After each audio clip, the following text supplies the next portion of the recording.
اسی طرح جب ہم نے لوط کو پیغمبر بنا کر بھیجا تو اس وقت انہوں نے اپنی قوم سے کہا کہ تم ایسی بے حیائی کا کام کیوں کرتے ہو کہ تم سے پہلے اہل عالم میں سے کسی نے اس طرح کا کام نہیں کیا، یعنی خواہش نفسانی پورا کرنے کے لیے عورتوں کو چھوڑ کر مردوں کے پاس آتے ہو۔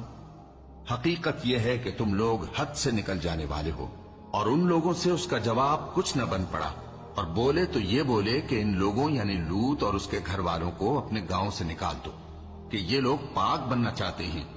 تو ہم نے ان کو اور ان کے گھر والوں کو بچا لیا، مگر ان کی بیوی نہ بچی کہ وہ پیچھے رہنے والوں میں ہو گئی، اور ہم نے ان پر پتھروں کی بارش برسائی، سو دیکھ لو کہ گناہگاروں کا کیسا انجام ہوا۔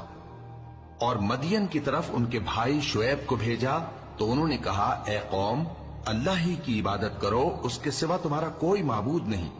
تمہارے پاس تمہارے پروردگار کی طرف سے نشانی آ چکی ہے، تو تم ناپ اور تول پوری کیا کرو اور لوگوں کو چیزیں کم نہ دیا کرو، اور زمین میں اصلاح کے بعد خرابی نہ کرو۔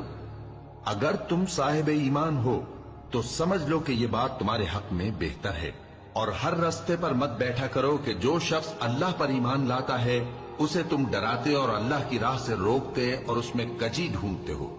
اور اس وقت کو یاد کرو جب تم تھوڑے سے تھے تو اللہ نے تم کو جماعت کثیر کر دیا، اور دیکھ لو کہ خرابی کرنے والوں کا انجام کیسا ہوا۔